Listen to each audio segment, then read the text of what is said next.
മനുഷ്യന് സമ്മാനിക്കേണ്ട മനോഹരമായ പുഞ്ചിരികളെ മാസ്കുകളുടെ മറവുകളിലേക്ക് പണയം വെക്കേണ്ടി വന്ന കാലഘട്ടമാണ് കൊറോണ കാലഘട്ടം എന്ന് പറയുന്നത്. തങ്ങളുടെ ഭാസുരമായ ഭാവി എന്തെന്നറിയാതെ കണ്ടെയ്ൻമെൻറ്റ് സോണുകളിലേക്കും റെഡ് സോണുകളുടെയും പരിധിക്കുള്ളിലേക്ക് പലരും ഒതുങ്ങിക്കൂടിയപ്പോൾ മറ്റ് ചില മനുഷ്യർക്കത് അവസരങ്ങളുടെ കാലഘട്ടമായിരുന്നു.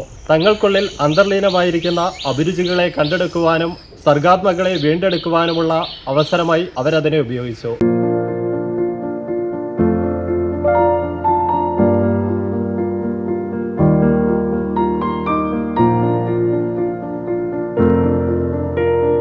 കാലം നൽകിയ സ്നേഹവാക്സിനുകൾ കൊറോണയുടെ മുറിവുകളെ ഇല്ലാതാക്കി മാറ്റിയപ്പോൾ ചിലരുടെ ചുണ്ടിൽ വിരിഞ്ഞ പുഞ്ചിരിക്ക് തിളക്കമേറിയായിരുന്നു. ഇരിട്ടി പയ്യഞ്ചേരി സ്വദേശിനിയായ മിനി രാജീവൻ എന്ന വീട്ടമ്മ അക്കൂട്ടത്തിൽപ്പെട്ട ഒരാളാണ്.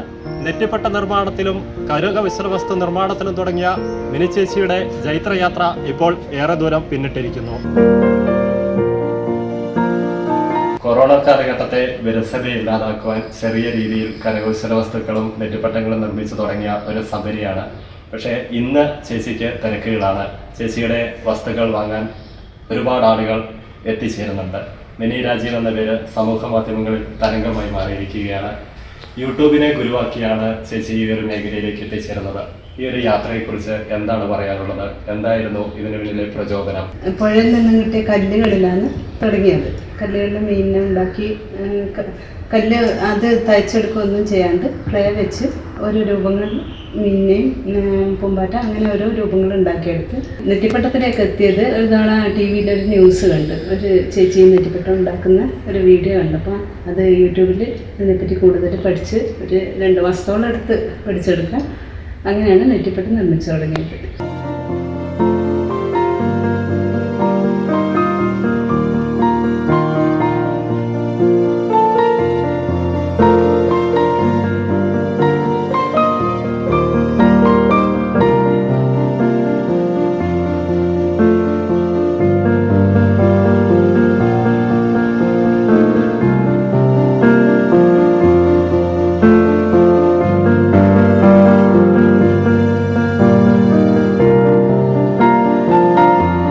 യൂട്യൂബ് മാത്രമാണ് ഗുരു എന്ന് പറയുമ്പോഴും നമ്മുടെ ഉള്ളിൽ അങ്ങനെ ഒരു സർഗവാസന ഉറങ്ങിക്കിടക്കുന്നുണ്ടെങ്കിലല്ലേ അതിനുണർത്തുവാൻ കഴിയുള്ളൂ. പഠന വഴികളിൽ സ്കൂൾ കാലഘട്ടങ്ങളിൽ ഇങ്ങനെയുള്ള മേഖലയോടൊരു താല്പര്യം തോന്നിയിരുന്നോ? 10th പഠിക്കുമ്പോൾ രാഷ്ട്രപതി ഗൈഡാക്കി ഡൽഹിയിൽ വെച്ച് രാഷ്ട്രപതി R വെങ്കട്ടരാമൻ എന്ന അവാർഡ് വാങ്ങിയിട്ടുള്ളത്. അന്നേരം തന്നെ നമുക്ക് ഒരുപാട് റെക്കോർഡും ഇങ്ങനെയുള്ള വർക്കുകളും എല്ലാം ചെയ്യാനുണ്ടായിരുന്നു. അതുപോലെ തന്നെ മോന് പ്രവൃത്തി പരിചയമേളയിലേക്ക് വേണ്ടിയിട്ട് അവന് വേണ്ടുന്ന വർക്കുകളെല്ലാം ചെയ്തു കൊടുത്തത് ഞാൻ തന്നെയാണ്. ചേച്ചി ഒരുപാട് നിർമ്മിതികളുണ്ട്, പല സവിശേഷതകളുണ്ട് ഓരോ നെറ്റിപ്പട്ടത്തിലും. പക്ഷേ എനിക്ക് തോന്നുന്നു കൂടുതലായിട്ടും എല്ലാ നെറ്റിപ്പട്ടങ്ങളിലും ബോട്ടിൽ വർക്കുകളിലും ഒരു മുത്തപ്പത്തിന്റെ സാന്നിധ്യം കൂടുതലായി തോന്നിയിട്ടുണ്ട്. അതിനെപ്പറ്റി എന്താണ് പറയാനുള്ളത്? അതിലാണോ കൂടുതൽ ആത്മനിർവൃതി ചേച്ചിക്ക് കിട്ടുന്നത്? ഞാൻ ഒരു 4 മാസം മുമ്പ് എനിക്ക് താമര വന്നുകൊണ്ടിരുന്ന മാവേലിക്കരയുള്ള ഉദയിച്ച് എൻ്റെ മുത്തപ്പൻ നെറ്റിപ്പട്ടം കണ്ടിട്ട് മുത്തപ്പനോടുള്ള ആരാധന കൊണ്ട് ഭക്ഷണിക്കട ഒരു തവണയെങ്കിലും വരണം എന്നുള്ള ഒരു ഇതുകൊണ്ട് അവരുടെ അനിയത്തി ശോഭിച്ചും കൂടെ ഭക്ഷണിക്കട വന്നായിരുന്നു. അന്ന് ഉദയിച്ച് കൊടുക്കാൻ വേണ്ടി ഞാനൊരു മുത്തപ്പൻ നെറ്റിപ്പട്ടം കൂടെ കരുതിയിരുന്നു. അപ്പോൾ പോയ അന്ന് ഞങ്ങൾ അതിൻ്റെ വീഡിയോ എല്ലാം എടുത്ത് പക്ഷെ ഫോട്ടോ എടുക്കാൻ മറന്നുപോയിരുന്നു. പിറ്റേന്ന് രാവിലെ റൂം വെക്കേറ്റ് ചെയ്ത് ഒരു ഫോട്ടോ എടുക്കാമെന്ന് പറഞ്ഞ് ഭക്ഷണിക്കട മുന്നിലെ ഭാഗം അമ്പലത്തിൻ്റെ മുന്നിലെ ഭാഗം പോയി നിന്ന് ഒരു 3 ഫോട്ടോയെ എടുത്തിട്ടുള്ളൂ. ശോഭിച്ച ഫോട്ടോ എടുത്ത് ഞാൻ ഉദയിച്ചിട്ട് കൊടുക്കുന്ന രീതിയിൽ. അപ്പോൾ ഫോട്ടോ എടുത്തു കഴിഞ്ഞപ്പോൾ ആ സ്പോട്ടിൽ തന്നെ അത് എങ്ങനെ എനിക്ക് അത് വിവരിക്കേണ്ടതെന്ന് അറിയില്ല. ഇപ്പോഴും പറയുമ്പോൾ കണ്ണെന്നറിയോ എന്തൊക്കെയോ ഒരു അനുഭവം. മുത്തപ്പൻ്റെ വാഹനം ഈ നെറ്റിപ്പട്ടത്തിൻ്റെ ഈ കുഞ്ചലത്തിൻ്റെ ഭാഗം വായി അമർത്തി വെച്ച് മുത്തപ്പൻ്റെ ആ നെറ്റിപ്പട്ടത്തിലോട്ട് നോക്കി ആ ഫോട്ടോ എടുത്ത ആ സ്പോട്ടിൽ തന്നെ ആ സംഭവം ഉണ്ടായത്. അപ്പം ഉദ്ദേശിച്ച് ആ നെറ്റിപ്പട്ടം എൻ്റെ കയ്യിലേക്ക് തന്നപ്പം ആ കുഞ്ചലത്തിൽ നിന്ന് മുഖം മാറ്റാതെ എൻ്റെ മുഖത്തേക്ക് ഒന്ന് നോക്കി അതേ പെട്ടെന്ന് തന്നെ ഉദ്ദേശിച്ച് ആ നെറ്റിപ്പട്ടത്തിലേക്കും മുത്തപ്പൻ്റെ നെറ്റിപ്പട്ടത്തിലേക്കും നോക്കി. പക്ഷെ നമുക്ക് ആ സമയത്ത് അങ്ങനെ ഒരു സംഭവം നടക്കുന്നതായിട്ട് ഒരു ബ്ലൈൻഡായി പോവില്ലേ? സാധാരണ എന്ത് കണ്ടാലും എന്ത് പ്രത്യേകതയുള്ളത് കണ്ടാലും ഞാൻ ആ നിമിഷം ഫോട്ടോ വീഡിയോ എടുക്കുന്നത്. പക്ഷെ അന്നേരം ഒന്നും മനസ്സിലേക്ക് അങ്ങനെ ഒരു ചിന്ത പോയതേ ഇല്ല. പക്ഷേ തിരിച്ച് വീട്ടിലേക്കുള്ള ബസ് കയറി കഴിഞ്ഞപ്പോഴാണ് ദൈവമേ അങ്ങനെ ഒരു സംഭവം അവിടെ നടന്നല്ലോ, എന്താ അത്ഭുതം അവിടെ ആ സമയത്ത് സംഭവിച്ചതെന്നുള്ളത് എപ്പോഴും ഭയങ്കര ഒരു അത്ഭുതമായിട്ട് മനസ്സിലുണ്ട്.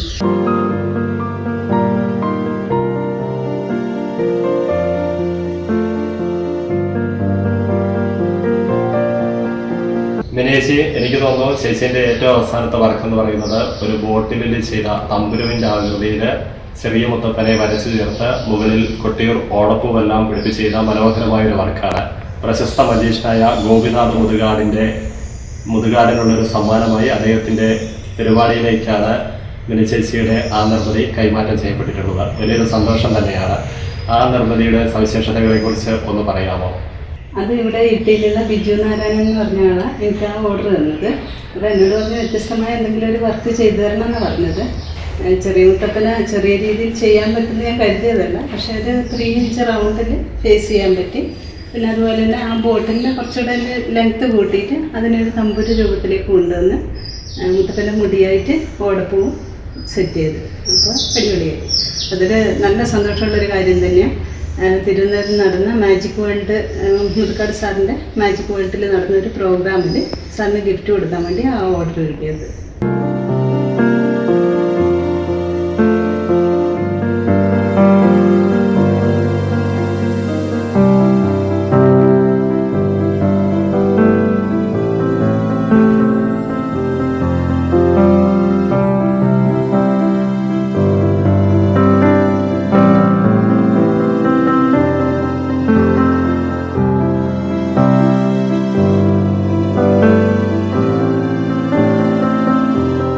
ചേച്ചിയുടെ കലാനൈപുണ്യങ്ങളുടെ നിർമ്മിതികളിൽ കൂടിയുള്ള യാത്ര 1-2 വർക്കുകളിൽ തീരുന്നതല്ല. രാത്രിയൊന്നോ പകലൊന്നോ വ്യത്യാസമില്ലാതെ ആവശ്യാനുസരണം മിനിച്ചേച്ചി തുടർച്ചയായി തന്റെ ദൈവത്തിന്റെ വരകൾ പതിഞ്ഞു കിട്ടിയിട്ടുള്ള കരങ്ങൾ കൊണ്ട് അത്ഭുതങ്ങൾ സൃഷ്ടിച്ചുകൊണ്ടേയിരിക്കുകയാണ്. മിനിച്ചേച്ചിക്ക് ഇനിയും ഒരുപാട് ഉയരങ്ങളിൽ എത്താൻ സാധിക്കട്ടെ എന്ന് ആശംസിക്കുന്നു.